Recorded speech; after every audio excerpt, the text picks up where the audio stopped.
Hello everyone, so today we will be discussing about the TCA cycle, which is the tricarboxylic acid cycle in these 20 pointers. तो glycolysis I hope आप सबने पढ़ लिया है, complete revise कर लिया है। अब हम बात करने वाले हैं about the tricarboxylic acid cycle. तो क्या होता है ये TCA साइकिल?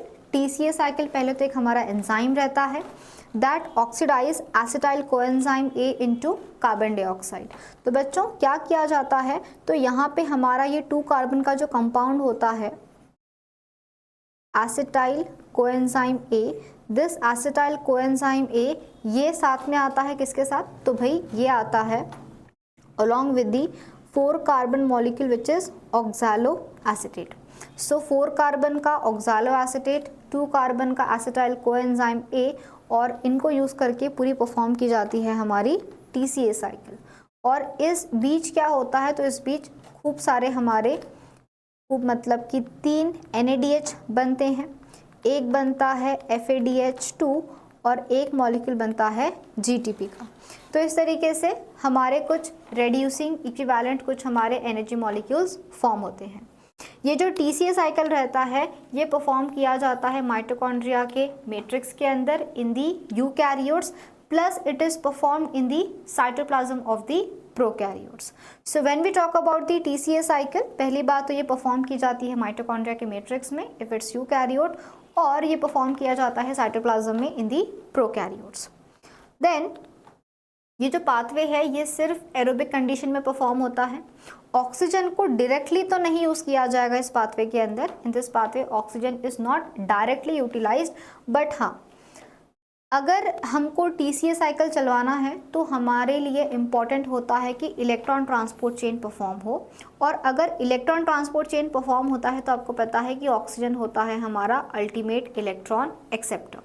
तो अगर ऑक्सीजन है तो ETC परफॉर्म होगा, अगर ETC परफॉर्म होगा तो ही NAD और FAD का फॉर्मेशन होगा, और यही NAD और यही FAD को यूज़ किया जाएगा in making NADH and FADH2 in the TCA cycle. तो TCA साइकिल में डायरेक्टली नहीं बल्कि इनडायरेक्टली ऑक्सीजन का इन्वॉल्वमेंट रहता है। Plus it is the central hub of metabolism.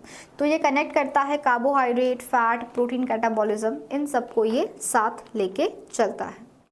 अब इस साइकिल में कौन कौन से स्टेप्स परफॉर्म किए जाते हैं, तो सबसे पहले एसिटाइल कोएंजाइम A की एंट्री होती है। अब ये कहाँ से आ रहा है, तो आपको अगर पहला वाला लेक्चर मेरा याद है कल का 20 पॉइंटर्स, तो हमने देखा था कि ग्लूकोज से बना था पाइरुवेट। अब यही जो पाइरुवेट है हमारे 3 कार्बन का, इसी से बनता है एसिटाइल कोएंजाइम A।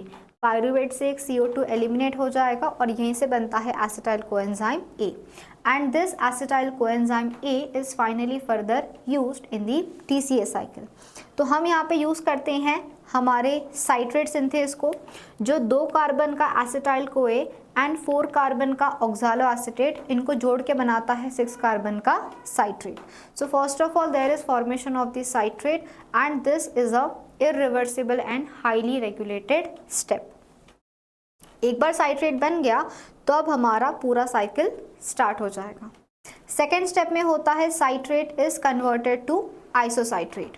तो यहाँ पे हमारा एंजाइम यूज होता है जिसका नाम होता है एकोनिटीज।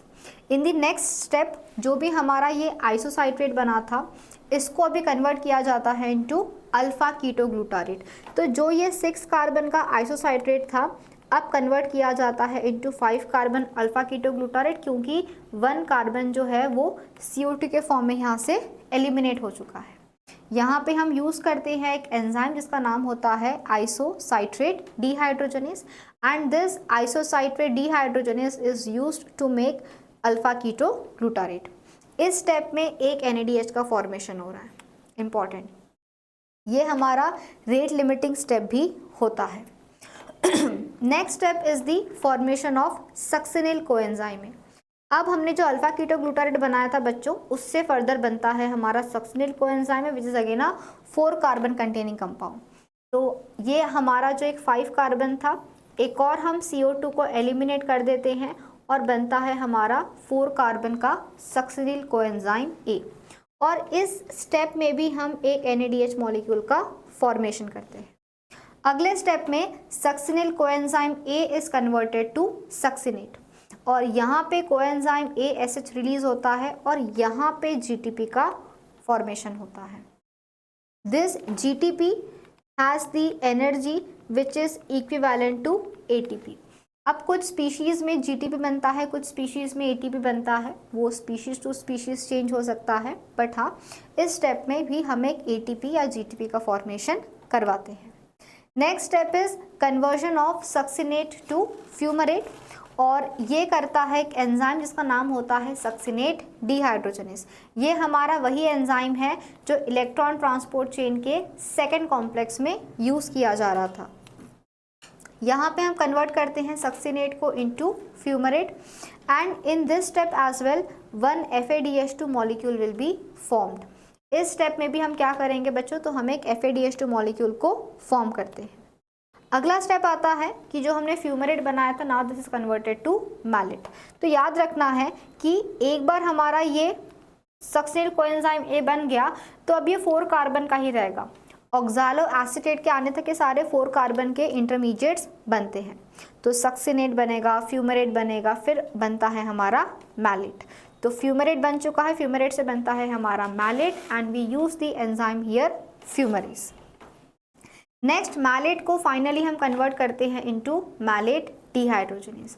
Then the malate is converted to the malate is converted to oxaloacetate and the enzyme used here is malate dehydrogenase। और इस स्टेप में भी क्या किया जाता है बच्चों, तो एक NAD को यूज़ किया जाता है and this NAD is finally ultimately converted to NADH। Finally when we talk about the products of TCA cycle, तो एंड में हमको क्या क्या मिला था, तो हमने देखा कि बीच में 2 मॉलिक्यूल्स CO2 के रिलीज हुए थे। In between what we had seen that 2 molecules of carbon dioxides were released। Apart from that 3 NADH बना है और 1 मॉलिक्यूल बना है FADH2 का।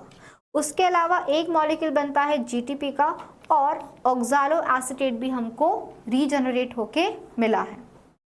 तो 2 स्टेप में CO2 रिलीज हुआ, 3 NADH बने हैं, 1 FADH2 बना है, 1 GTP बना है और जो ऑक्सालो एसीटेट से हमने पाथवे स्टार्ट की थी अल्टीमेटली पाथवे वहीं पे आके हमारी स्टॉप हो जाएगी। So total yield is 3 NADH, 1 FADH2, 1 GTP। अगर ये NADH एंटर करता है इलेक्ट्रॉन ट्रांसपोर्ट चेन तो ये 7.5 ATP बना सकता है, क्योंकि एक NADH क्या करता है, बनाता है 2.5 ATP। तो इस तरीके से 7.5 बन जाएगा। वहीं एक FADH2 से बन सकता है बच्चों 1.5 ATP। तो देखा जाए तो एक एसिटाइल कोएंजाइम को यूज़ करके 10 ATP बनाया जा सकता है। एक एसिटाइल कोएंजाइम को यूज़ करके बच्चों 10 ATP बनाया जा सकता है। क्योंकि एक ग्लूकोज से बनता है 2 एसिटाइल कोएंजाइम में, तो हम ये भी बोल सकते हैं कि TCA साइकिल एक ग्लूकोज को अगर यूज़ करता है तो टोटल वो 20 ATP बना सकता है।